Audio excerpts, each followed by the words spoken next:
the Bible was trying to curtail the problems that are bound. That are bound to you understand? So these are the problem in polygamy.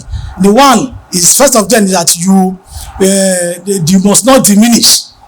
You must food, clothing, which talks about finances. Yes. You must be a man who has resources. You must have resources, and you must be able to take care of them sexually. Yes. Because a sexual right, is a marital right. Yes. Means that way you have started with that first wife, you must not diminish. So, as a man who wants to go into such this thing, you must check yourself. You must check your pocket. You must check your finances. You must check your health. As in the area of private part, yes. to satisfy those two women you put in place. Are you getting the conditions that are attached to it? Yes. Okay. Now, in that same setting of Moses give a law for people to marry as a divorce and remarriage. Yeah, because there was a part of the Bible I came across. He said because when he stated that you must marry one at a time. In the Bible, he gave that one at a time. If I understand the English, that means if you want to marry a second one, you must divorce the first. That is what the law that Moses gave to the people of Israel.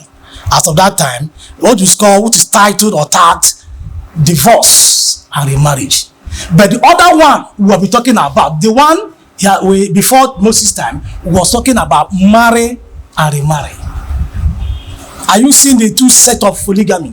So when we now come to divorce was in place. The man will just get up overnight, and if he feel that is done with this woman, he filed a divorce paper. That is in modern time. Yeah, that was that time. That was when he started the origin. He files a paper and then divorce the woman, and marry another one. So in the life of a man or in the life of a woman, he will have ended up in marrying several women. By the concept of divorce and remarry. And that was how it was seen when the Christ comforted the woman at the well, that you have been married several times, either 7 times or so. Are you getting what I'm saying? So how can a woman marry about 7 husbands or whatever? I don't know. So this you saw was the practice of which Moses gave them that time. And when he now entered into the New Testament in Matthew 5:17, when Christ was begin to change the old things. Are you getting what I'm saying? Matthew 5:17, where the Lord said, you said that I have not come, Jesus was saying this, I have not come to do away with the law of Moses and the teachings of the prophets, but I have come to make it work. For this and this and that, anything that did not change, remain as it is. The least law will not be overdone with. And the area he touched on was on divorce and adultery. The way he was stating the only acceptable means through which a man can divorce his wife is when you get him on sexual immorality. Are you getting what I'm saying? Yes. So that was when he now changed, and that. But that is no complete too. So if my wife they kill me, I don't feel divorce her. Make I just separate her. No, but that no, I'm not telling you what this thing. No, so, it's a question. Yeah, it's a question, but you have to be careful too when you're married. So that was what the condition attached to divorce, as against what was in those days. Okay. Do you understand what I'm saying? Now he equally touched on adultery, divorce and adultery. He said that adultery is no longer when you now sleep with another man's wife. Or maybe when you now commit fornication. Even when you think it in your heart. Even when you think it in your heart. So it's when you see a woman and you want to possess her, you have already committed adultery. Even without touching. Are you getting what I'm saying? These are the things that the Lord touched when he was changing the things of the old.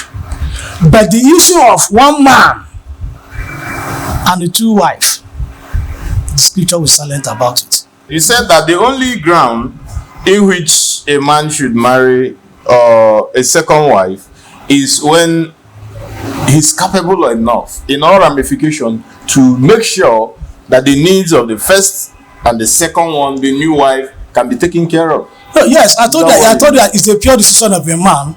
You understand what I'm saying? According to the scripture, if a man decide, you understand. Now the issue that if you must go into it, you must be capable of handling it. That was the scripture. Are you getting what I'm saying? Okay. But that does not mean that is what God has set for you. Are you getting what I'm saying? What God set for you was What if, for instance, No. now I'm coming. It's not just the Bible. What if, like, for instance, if you're a traditionalist, and then you don't even believe in the Bible, and then in traditional African traditional worship, a man is permitted to marry as many wives as possible. Well, they have their own maybe their own personal belief, but what I'm telling you as a Christian is the word of God. Even if I am not so sure, I'm not yet too convinced that the Bible actually supports polygamy, even if it does. Now, what about the pendant issues that are about to arise in polygamy? Such as Crisis in the family. Crisis. Yes, out of every 10 polygamous family, 6 or 7 are in a state of turmoil. Well, I think that's how to depend on the understanding of the women concerning that type of marriage. I'm sure you are abreast with the story of Yul Edochie and the wife May. Okay. Where Yul went and got a second wife, and the other wife is not really at home. No one is always at home with the fact that the husband is going to get a second wife. But assuming May was your own sister or your daughter, and the husband goes and marries a second wife, as a father, what will you tell her to do? Well, to stick with the husband or to go her way? I would never support divorce, because God is against divorce.